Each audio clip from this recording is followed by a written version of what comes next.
ನಮ್ಮ ದೇವರು ಕರ್ತನಾದ ಯೇಸು ಕ್ರಿಸ್ತನ ನಾಮದಲ್ಲಿ ಅನುದಿನದ ಆಹಾರ ಪ್ರಿಯರಿಗೆ ಪ್ರೀತಿಯ ಶುಭಾಶಯಗಳು.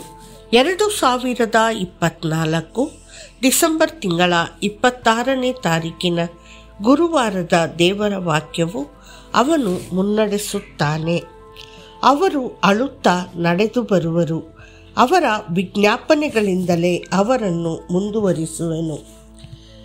ಯೆರೆಮೀಯ 31:9.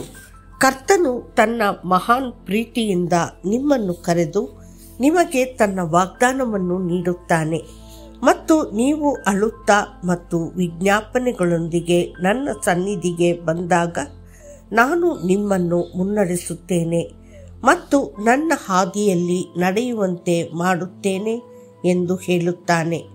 ಆತನು ನಿಮ್ಮ ಎಲ್ಲ ವಕ್ರ ಮಾರ್ಗಗಳನ್ನು ನೇರಗೊಳಿಸುತ್ತಾನೆ.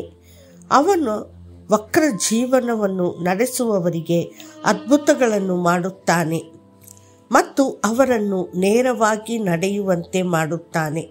ಆತನು ನಿನ್ನ ವಿಮೋಚಕನು, ಅವನು ನಿನ್ನ ಕುರುಬನು.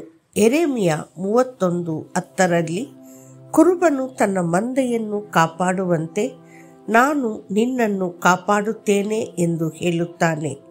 ಒಮ್ಮೆ ದಾವೀದನು ಕುರಿಗಳನ್ನು ಮೇಯಿಸುತ್ತಿದ್ದಾಗ ಕರಡಿಯೊಂದು ಬಂದು ಒಂದು ಕುರಿಮರಿಯನ್ನು ಹಿಂದಿನಿಂದ ಹೊರಗೆ ತೆಗೆದುಕೊಂಡಿತು.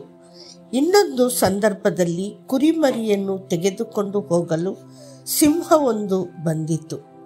ಆದರೆ ದಾವೀದನು ತನ್ನ ಪ್ರಾಣವನ್ನು ಪಣಕ್ಕಿಟ್ಟು ಕುರಿಮರಿಯನ್ನು ಅದರ ಬಾಯಿಂದ ಬಿಡಿಸಲು ಅವುಗಳನ್ನು ಹೊಡೆದನು. ತಾನು ಯಾರನ್ನು ಕಬಳಿಸಬಹುದು ಎಂದು ಹುಡುಕುತ್ತಾ ಸುತ್ತಾಡುವ ಸೈತಾನನಿಂದ ತನ್ನನ್ನು ಬಿಡಿಸುವ ಒಬ್ಬ ಬಲಿಷ್ಠ ಕುರುಬನ ಅಗತ್ಯವನ್ನು ಅವನು ಅರಿತುಕೊಂಡನು.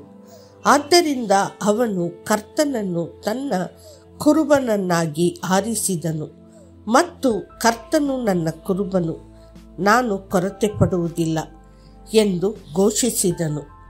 ಕೀರ್ತನೆಗಳು 23:1. ಆದರೆ ಇಡೀ ಬ್ರಹ್ಮಾಂಡದ ಸೃಷ್ಟಿಕರ್ತನಾದ ದೇವರು ನಮ್ಮ ಕುರುಬನಾಗುವನೇ. ವಾಸ್ತವವಾಗಿ ಕರ್ತನಾದ ಯೇಸು ಕ್ರಿಸ್ತನು ಸ್ವತಃ ಹೇಳುತ್ತಾನೆ, ನಾನು ಒಳ್ಳೆಯ ಕುರುಬನಾಗಿದ್ದೇನೆ. ಒಳ್ಳೆಯ ಕುರುಬನು ಕುರಿಗಳಿಗಾಗಿ ತನ್ನ ಪ್ರಾಣವನ್ನು ಕೊಡುತ್ತಾನೆ. ಯೋಹಾನ 10:11. ಆತನು ತನ್ನ ಮಂದೆಯನ್ನು ಕುರುಬನಂತೆ ಮೇಯಿಸುವನು. ಅವನು ತನ್ನ ತೋಳಿನಿಂದ ಕುರಿಮರಿಗಳನ್ನು ಕೂಡಿಸಿ ತನ್ನ ಎದೆಯಲ್ಲಿ ಹೊಯ್ಯುವನು ಮತ್ತು ಮರಿಗಳೊಂದಿಗೆ ಇರುವವರನ್ನು ಮೃದುವಾಗಿ ನಡೆಸುತ್ತಾನೆ. ಯೆಶಾಯ 40:11. ಮನುಷ್ಯರು ಅಳುತ್ತಾ ಬೇಡಿಕೊಳ್ಳುತ್ತಾ ಬರುವಂತೆ ಕುರಿಗಳು ಸಹ ಕುರುಬನ ಬಳಿಗೆ ಬೀಳುವಿಕೆ, ಮುಳ್ಳುಗಳು, ಮಾರಣಾಂತಿಕ ನೊಣಗಳು ಮತ್ತು ಕೀಟಗಳಿಂದ ಉಂಟಾದ ಗಾಯಗಳೊಂದಿಗೆ ಬಹಳ ಸಂಕಟದಿಂದ ಬರುತ್ತವೆ. ಕುರುಬನು ಗಾಯಗಳಿಗೆ ವಾಸಿ ಮಾಡುವ ಎಣ್ಣೆಯನ್ನು ಹಚ್ಚುತ್ತಾನೆ ಮತ್ತು ಮುರಿದ ಮೂಳೆಗಳನ್ನು ಕಟ್ಟುತ್ತಾನೆ. ಬಿಸಿಲ ಬೇಗೆಯಲ್ಲಿ ಮೂರ್ಛೆ ಹೋಗುವವರ ತಲೆಗೆ ಎಣ್ಣೆ ಹಚ್ಚುತ್ತಾನೆ. ಅವನು ಅನುಭವಿಸುವ ಮಹಾನ್ ಆನಂದ ಮತ್ತು ವಿಮೋಚನೆ ಮತ್ತು ಸಂತೋಷವನ್ನು ನೀವು ಊಹಿಸಬಹುದು. ಕರ್ತನು ನಿಮ್ಮ ದೇಹದ ಕುರುಬನಷ್ಟೇ ಅಲ್ಲ, ನಿಮ್ಮ ಆತ್ಮದ ಕುರುಬನೂ ಆಗಿದ್ದಾನೆ. ನಿಮ್ಮ ಪ್ರಾಣ, ಆತ್ಮ, ದೇಹಕ್ಕೆ ಅಗತ್ಯವಿರುವ ಎಲ್ಲವನ್ನು ಅವನು ನಿಮಗೆ ನೀಡುತ್ತಾನೆ. ನೀವು ದಾರಿ ತಪ್ಪಿ ಹೋಗುವ ಕುರಿಗಳಂತೆ ಇದ್ದೀರಿ, ಆದರೆ ಈಗ ನಿಮ್ಮ ಆತ್ಮಗಳ ಕುರುಬ ಮತ್ತು ಮೇಲ್ವಿಚಾರಕನ ಬಳಿಗೆ ಹಿಂತಿರುಗಿದ್ದೀರಿ. 1 ಪೇತ್ರ 2:25. ದೇವರ ಮಕ್ಕಳೇ, ನಿಮ್ಮ ಆತ್ಮದಲ್ಲಿ ನೀವು ತೊಂದರೆಗೊಳಗಾಗಿದ್ದೀರಾ? ನಿಮ್ಮ ಜೀವನದಲ್ಲಿ ದೊಡ್ಡ ಹತಾಶೆ ಮತ್ತು ದುಃಖವಿದೆಯೇ? ಅಳುತ್ತಾ ಪ್ರಾರ್ಥನೆಯೊಂದಿಗೆ ಕರ್ತನಲ್ಲಿ ಬನ್ನಿರಿ.